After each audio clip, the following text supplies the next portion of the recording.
ಆತ್ಮೀಯ ಯೂಟ್ಯೂಬ್ ವೀಕ್ಷಕರಿಗೆ ನಮಸ್ಕಾರ. ಮಾಹಿತಿ ನಿಮಗಾಗಿ ಯೂಟ್ಯೂಬ್ ಚಾನಲ್ಗೆ ತಮ್ಮೆಲ್ಲರಿಗೂ ಸ್ವಾಗತ. ಇದೊಂದು ನೇಮಕಾತಿ ಪ್ರಕಟಣೆ.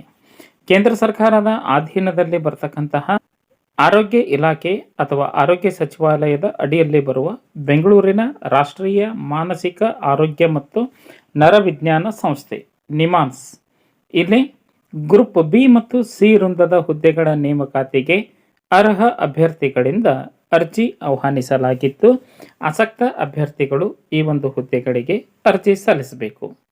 ಅರ್ಜಿ ಸಲ್ಲಿಸಬೇಕೆಂಬ ಇಚ್ಛೆ ಉಳ್ಳಂತಹ ಅಭ್ಯರ್ಥಿಗಳು ಈ ಒಂದು ಮಾಹಿತಿಯಲ್ಲಿ ಕೊಡತಕ್ಕಂತಹ ಹುದ್ದೆಗಳ ವರ್ಗೀಕರಣ, ವಿದ್ಯಾ ಅರ್ಹತೆ, ವಯೋಮಿತಿ, ಅರ್ಜಿ ಸಲ್ಲಿಸಲು ವೆಬ್ಸೈಟ್ ವಿಳಾಸ, ಅರ್ಜಿ ಶುಲ್ಕ, ನೇಮಕಾತಿ ವಿಧಾನ ಹಾಗೂ ಕೊನೆ ದಿನಾಂಕದ ಮಾಹಿತಿಯನ್ನು ತಮಗೆ ನಾನು ಕೊಡ್ತಾ ಇದ್ದೀನಿ. ಮಾಹಿತಿಯನ್ನು ಸ್ಕಿಪ್ ಮಾಡದೆ ಕೊನೆವರೆಗೂ ವೀಕ್ಷಣೆ ಮಾಡಬೇಕು. ಪ್ರತಿಯೊಂದು ಮಾಹಿತಿ ತಮ್ಮ ಅರ್ಜಿ ಸಲ್ಲಿಸಲು ಇದು ಪೂರಕವಾಗಿದೆ. ಅರ್ಜಿ ಸಲ್ಲಿಸೋಕ್ಕಿಂತಲೂ ಮುಂಚಿತವಾಗಿ ಯಾರು ಮಾಹಿತಿ ನಿಮಗಾಗಿ ಯೂಟ್ಯೂಬ್ ಚಾನಲನ್ನು ಫಸ್ಟ್ ಟೈಮ್ ವೀಕ್ಷಣೆ ಮಾಡ್ತಾ ಇದ್ದರೋ ಸಬ್ಸ್ಕ್ರೈಬ್ ಬಟನ್ ಮೇಲೆ ಕ್ಲಿಕ್ ಮಾಡಿ ಬೆಲ್ ಐಕನನ್ನು ಒತ್ತಿ ಆಲ್ ಅಂತಕ್ಕಂಥ ಆಪ್ಷನ್ಸ್ ಆಯ್ಕೆ ಮಾಡಿಕೊಳ್ಳಿ. ಮಾಹಿತಿಗೆ ಲೈಕ್ ಕೊಡೋದನ್ನು ಮರೆಯದಿರಿ.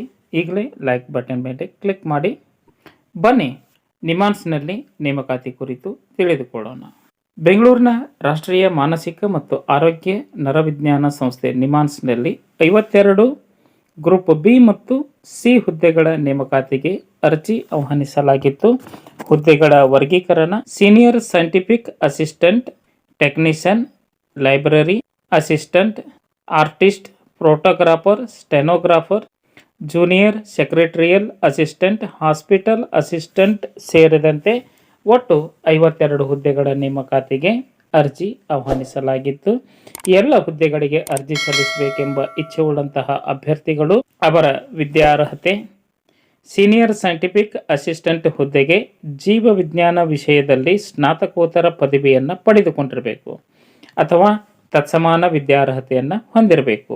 ಅದೇ ರೀತಿಯಾಗಿ ಟೆಕ್ನಿಷಿಯನ್ ಹುದ್ದೆಗೆ ಕ್ಲಿನಿಕಲ್ ನ್ಯೂರೋ ಫಿಸಿಯಾಲಜಿಯಲ್ಲಿ ಡಿಪ್ಲೊಮಾ ಹಾಗೂ ಲೈಬ್ರರಿ ಅಸಿಸ್ಟೆಂಟ್ ಹುದ್ದೆಗೆ ಲೈಬ್ರರಿ ಆ್ಯಂಡ್ ಇನ್ಫಾರ್ಮೇಷನ್ ಟೆಕ್ನಾಲಜಿಯಲ್ಲಿ ಸ್ನಾತಕೋತ್ತರ ಪದವಿಯನ್ನು ಪಡೆದುಕೊಂಡಿರಬೇಕು, ಅರ್ಥಾತ್ PG ಪಾಸ್ ಆಗಿರಬೇಕು. ಇದಲ್ಲದೆ SLC ಅಥವಾ ಮೆಟ್ರಿಕ್ಯುಲೇಷನ್ ಉತ್ತೀರ್ಣರಾದಂತಹ ಅಭ್ಯರ್ಥಿಗಳು ಆರ್ಟಿಸ್ಟ್ ಮತ್ತು ಫೋಟೋಗ್ರಾಫರ್ ಹುದ್ದೆಗೆ ಅರ್ಜಿ ಸಲ್ಲಿಸಬಹುದಾಗಿದೆ. ಮೇಲೆ ತಿಳಿಸಿದಂತಹ ಹುದ್ದೆಗಳಿಗೆ ವಿವಿಧ ರೀತಿಯಾದಂತಹ ವಿದ್ಯಾರ್ಹತೆಯನ್ನು ಹೊಂದಿದ್ದು, ಆ ವಿದ್ಯಾರ್ಹತೆಗೆ ಅನುಸಾರವಾಗಿ ಅಭ್ಯರ್ಥಿಗಳು ಹುದ್ದೆಗಳಿಗೆ ಅರ್ಜಿ ಸಲ್ಲಿಸಬಹುದಾಗಿದೆ. ಈ ಎಲ್ಲ ಹುದ್ದೆಗಳಿಗೆ ಅನುಸಾರವಾಗಿ ಯಾವ ಹುದ್ದೆಗಳಿಗೆ ವಯೋಮಿತಿಯನ್ನು ನಿಗದಿಗೊಳಿಸಿದೆ ಅನ್ನುವುದನ್ನು ವ್ಯಕ್ತಪಡಿಸಲಾಗಿದೆ. ವಯೋಮಿತಿ ಗ್ರೂಪ್ ಸಿ ವೃಂದದ ಹುದ್ದೆಗಳಿಗೆ ಗರಿಷ್ಠ 27 ವರ್ಷದ ಒಳಗಿನ ಅಭ್ಯರ್ಥಿಗಳು ಅರ್ಜಿ ಸಲ್ಲಿಸಬೇಕು. ಸೀನಿಯರ್ ಸೈಂಟಿಫಿಕ್ ಆಫೀಸರ್ ಹುದ್ದೆಗೆ ಗರಿಷ್ಠ 35 ವರ್ಷ, ಟೆಕ್ನಿಷಿಯನ್ ಮತ್ತು ಲೈಬ್ರರಿ ಅಸಿಸ್ಟೆಂಟ್ ಹುದ್ದೆಗೆ ಗರಿಷ್ಠ 30 ವರ್ಷ ವಯೋಮಿತಿಯನ್ನು ನಿಗದಿಗೊಳಿಸಲಾಗಿದೆ.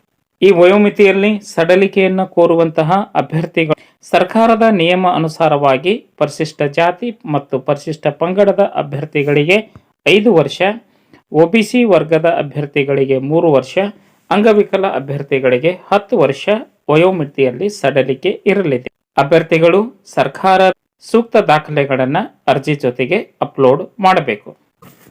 ಇನ್ನು ಅರ್ಜಿ ಸಲ್ಲಿಸುವ ವಿಧಾನ: ಅರ್ಹರಿಗೆ ಆನ್ಲೈನ್ ಮುಖಾಂತರ ಅರ್ಜಿ ಸಲ್ಲಿಸಲು ಅವಕಾಶವಿದ್ದು, ಸಾಮಾನ್ಯ ವರ್ಗ, OBC ಮತ್ತು EWS ಅಭ್ಯರ್ಥಿಗಳು ಗ್ರೂಪ್ ಬಿ ವೃಂದದ ಹುದ್ದೆಗಳಿಗೆ 1,180 ರೂಪಾಯಿ ಅರ್ಜಿ ಶುಲ್ಕವನ್ನು ಆನ್ಲೈನ್ ಮುಖಾಂತರ ಸಲ್ಲಿಕೆ ಮಾಡಬೇಕು.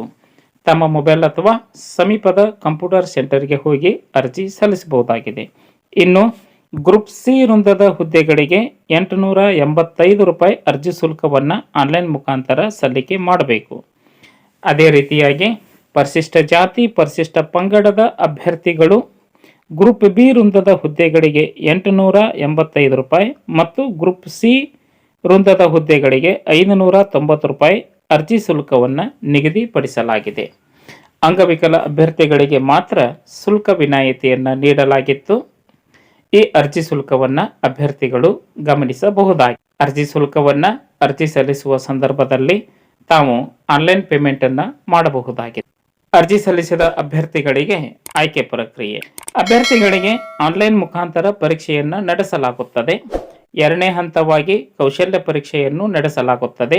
ಅಂತಿಮವಾಗಿ 2 ಹಂತದ ಪರೀಕ್ಷೆಯ ಮೆರಿಟ್ ಆಧಾರದ ಮೇಲೆ ಅಭ್ಯರ್ಥಿಗಳ ಆಯ್ಕೆಯನ್ನು ಮಾಡಿಕೊಳ್ಳಲಾಗುತ್ತಿದೆ. ಈ ಪರೀಕ್ಷೆಯ ಸಂಪೂರ್ಣ ವಿಚಾರಗಳೆಲ್ಲವೂ ನಿಮಾನ್ಸ್ನ ಅಧಿಕೃತ ವೆಬ್ಸೈಟ್ ವಿಳಾಸದಲ್ಲಿ ತಮಗೆ ಲಭ್ಯವಾಗುತ್ತಿದ್ದು, ಆ ವೆಬ್ಸೈಟ್ ವಿಳಾಸವನ್ನು ಕೆಳಗಿನ ಡಿಸ್ಕ್ರಿಪ್ಷನ್ ಅಲ್ಲಿ ತಮಗೆ ನಾನು ಕೊಟ್ಟಿರ್ತೇನೆ. ಅಭ್ಯರ್ಥಿಗಳು ಗಮನಿಸಬೇಕು. ಇನ್ನು ಪರೀಕ್ಷೆ ನಡೆಯುವಂತಹ ಸಂಭವನೀಯ ದಿನಾಂಕ. ಆನ್ಲೈನ್ ಪರೀಕ್ಷೆ ಏಪ್ರಿಲ್ 2026ರಲ್ಲಿ ನಡೆಸಲಾಗುವುದು ಎಂದು ತಿಳಿಸಲಾಗಿತ್ತು. ಅಂತಿಮ ಫಲಿತಾಂಶವನ್ನು ಮೇ 2026ರಂದು ಪ್ರಕಟಿಸಲಾಗುವುದು ಎಂದು ತಿಳಿಸಲಾಗಿತ್ತು. ಅಂತಿಮ ಆಯ್ಕೆ ಪಟ್ಟಿ ಮೇ ಅಥವಾ ಜೂನ್ 2026ರಲ್ಲಿ ಪ್ರಕಟಗೊಳ್ಳಲಿದೆ ಎನ್ನುವುದನ್ನು ನಿಮಾನ್ಸ್ ತನ್ನ ಅಧಿಸೂಚನೆಯಲ್ಲಿ ಪ್ರಕಟಿಸಲಾಗಿತ್ತು. ಅರ್ಜಿ ಸಲ್ಲಿಸಬೇಕೆಂಬ ಇಚ್ಛೆ ಉಳ್ಳಂತಹ ಅಭ್ಯರ್ಥಿಗಳು ನಿಮಾನ್ಸಿನ ಅಧಿಕೃತ ವೆಬ್ಸೈಟ್ ವಿಳಾಸವನ್ನು ಸರ್ಚ್ ಮಾಡಿ ಮಾಹಿತಿಯನ್ನು ಪಡೆದುಕೊಂಡು ಓದಿ ಅರ್ಥೈಸಿಕೊಂಡು ಎಲ್ಲ ದಾಖಲೆಗಳನ್ನು ಸಂಗ್ರಹ ಮಾಡಿಕೊಂಡು ತಮ್ಮ ಮೊಬೈಲ್ ಅಥವಾ ಕಂಪ್ಯೂಟರ್ ಸೆಂಟರ್ಗೆ ಹೋಗಿ ಅರ್ಜಿ ಸಲ್ಲಿಸಬಹುದಾಗಿದೆ. ಅರ್ಜಿ ಸಲ್ಲಿಸಲು ಕೊನೆಯ ದಿನಾಂಕ 4/3/2026. ಈ ಒಂದು ದಿನಾಂಕದೊಳಗೆ ತಮ್ಮ ಅರ್ಜಿ ಸಲ್ಲಿಕೆ ಆಗಬೇಕು. ಇದಕ್ಕೆ ಸಂಬಂಧಿಸಿದಂತಹ ಜಾತಿ ಪ್ರಮಾಣ ಪತ್ರಗಳು ಅರ್ಥಾತ್ OBC, EWS, ಪರಿಶಿಷ್ಟ ಜಾತಿ, ಪರಿಶಿಷ್ಟ ಪಂಗಡ ಈ ಎಲ್ಲ ಪ್ರಮಾಣ ಪತ್ರಗಳನ್ನು ನಿಗದಿತ ದಿನಾಂಕದೊಳಗೆ ಅವು ನಿರ್ಮಾಣಗೊಂಡಿರಬೇಕು. ಅದರಲ್ಲೂ ವಿಶೇಷವಾಗಿ OBC ಮತ್ತು EWS ಅಭ್ಯರ್ಥಿಗಳು ಸಕ್ರಿಯವಾಗಿರತಕ್ಕಂತಹ ಪ್ರಮಾಣ ಪತ್ರಗಳು ಇರಬೇಕು. ಅಂದರೆ ನಿಗದಿತ ದಿನಾಂಕದೊಳಗೆ ತಮ್ಮ ಎಲ್ಲ ಪ್ರಮಾಣ ಪತ್ರಗಳು ತೆಗೆದುಕೊಂಡಂತಹ ದಿನಾಂಕ ಇರಬೇಕು. ಇಂತಹ ಎಲ್ಲ ಅಂಶಗಳನ್ನು ಗಮನಿಸಿಕೊಂಡು ಅರ್ಜಿ ಸಲ್ಲಿಸಬಹುದಾಗಿತ್ತು. ಅರ್ಜಿ ಕುರಿತು ಏನಾದರೂ ಅನಿಸಿಕೆ ಅಭಿಪ್ರಾಯಗಳು ಇತ್ತು ಅಂದರೆ ಅಭ್ಯರ್ಥಿಗಳು ಕಮೆಂಟ್ ಮೂಲಕವಾಗಿ ಫೀಡ್ಬ್ಯಾಕ್ ಕೊಡಬಹುದಾಗಿತ್ತು. ಮಾಹಿತಿ ಇಷ್ಟ ಆಗಿತ್ತು ಅಂದರೆ ಲೈಕ್ ಬಟನ್ ಮೇಲೆ ಕ್ಲಿಕ್ ಮಾಡಿ ಮಾಹಿತಿಯನ್ನು ತಮ್ಮ ಸ್ನೇಹಿತರಿಗೆ ಶೇರ್ ಮಾಡಿ. ಯಾರಿಗಾದರೂ ಈ ಮಾಹಿತಿ ಉಪಯೋಗ ಆಗ್ಬೋದು. ಮಾಹಿತಿ ನಿಮಗಾಗಿ ಯೂಟ್ಯೂಬ್ ಚಾನಲ್ ಜೊತೆ ಸದಾ ಸಂಪರ್ಕದಲ್ಲಿರ್ರಿ. ಎಲ್ಲರಿಗೂ ಧನ್ಯವಾದಗಳು.